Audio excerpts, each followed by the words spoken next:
I'm going to present you here with three choices, with three ways of thinking about yourself. And I want you to think about them first, and I want you to decide which of these three statements are more true. Okay, the first statement is, I have no soul. Okay. The second is, I have a soul. And the third is, I am a soul. Okay. Well, it might surprise you to know that there is quite a lot you can figure out about this purely just by making rational deductions. So here's what I've figured out. Here's how I look at the situation. Now, if you belong in the first camp, my guess would be you're very much a scientific thinker, very much someone who's into looking at the universe through the lens of Newtonian physics, I suppose is the right word. Everything is cause and effect, everything is mechanistic, there is no God behind anything, and the subject of your consciousness really isn't all that important. There's a big massive universe and it's a little tiny you, and you're basically concerned with matter as the cornerstone of everything. The people in the second camp, I have a soul, that's like saying, you know, here I am experiencing the world around me, and I have a soul, which is something deeper inside me than this mind that is out here experiencing the world, right? And the people who would say, I am a soul, they're the ones who aren't making any differentiation between soul and mind. It's a very interesting question. Is there a difference between soul and mind? And I would say yes, there is. But let's first concern ourselves with the first category. People who say there is no soul.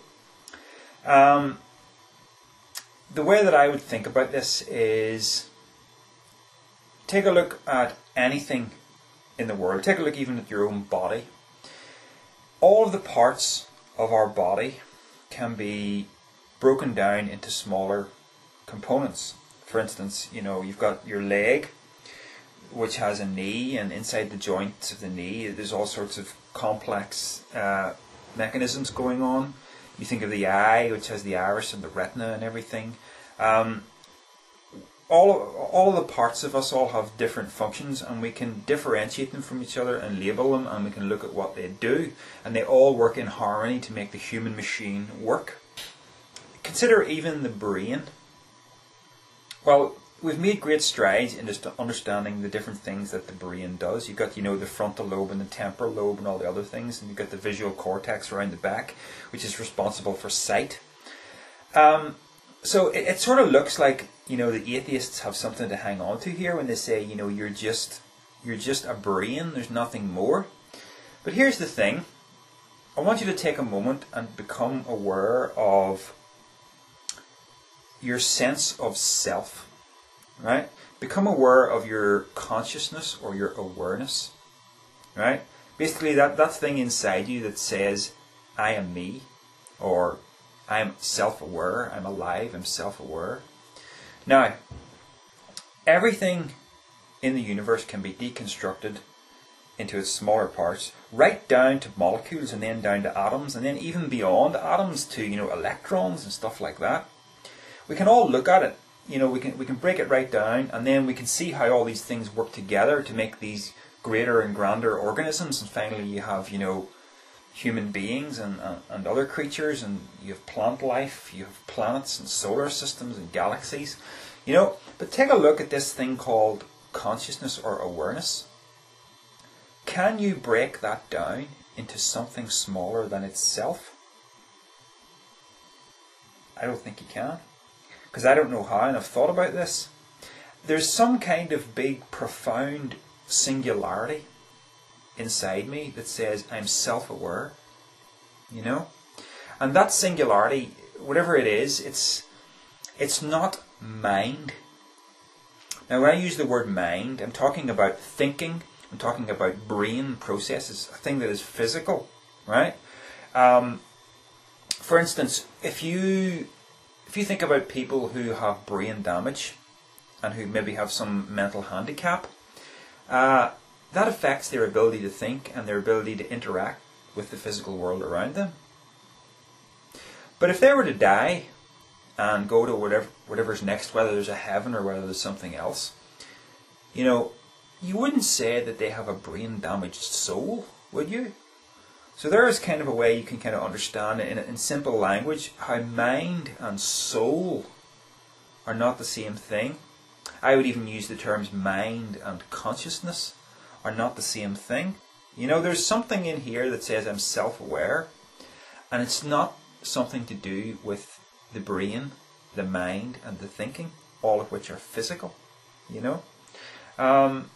Personality is another aspect of this. We tend to think of ourselves as our personality, but personality is a brain-based thing. For instance, if you take a can of Red Bull, you're going to undergo a personality change, however temporary it might be, because of the chemicals in the drink. Yeah, I don't recommend Red Bull, by the way. Teenagers have completely different personalities than adults, purely because of the different body chemistry that they have. Personality is dictated by so many factors that are purely physical, and it's even said that there are various personality types. So there you have it again. Thinking and personality are purely something that exists in the physical realm. But when you try to trap self-awareness, consciousness, and try to deconstruct it down into smaller parts, you can't do it because it can't exist except as itself. As that voice saying, I am self-aware. Another way to think about this is, to think about artificial intelligence. I mean, if you play a game of chess with a computer, that computer is thinking. It's calculating, and that's what thinking is. It's calculating, deducting. It's a computation. So, would you ever say that your computer is self-aware, that it has consciousness? No. Because it's just a thinking machine that has no self-aware center to it. And yet beyond your thinking is this inner singularity that says I'm self-aware, that you can't find on any map of the brain. So my answer to the question at the beginning would be, I have a soul. Not I am a soul.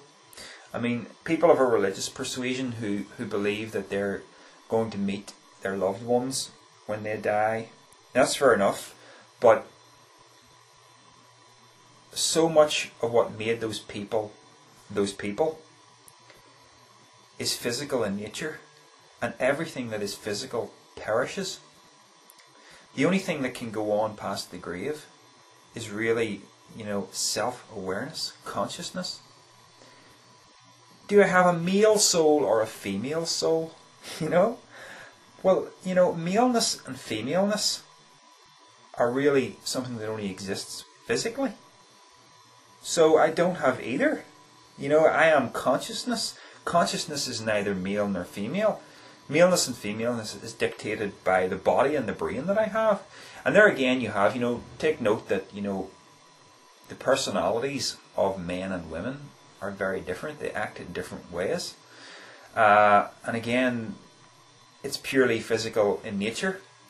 It belongs to the physical realm, and it will be destroyed with the body. So why would you think that when you die, you're going to meet the personalities of the people who died before you? Think about it.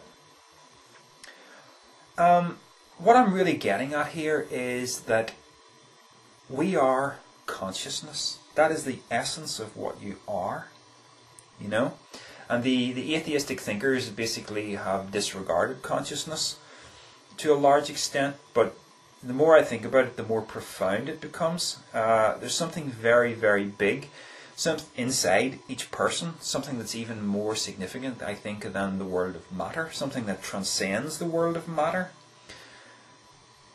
So, I mean, as we go through our lives, we tend to identify ourselves with our bodies. We become, obsessed about how we look and everything. And we tend to think of ourselves, I think of myself as male, I think of myself as this personality.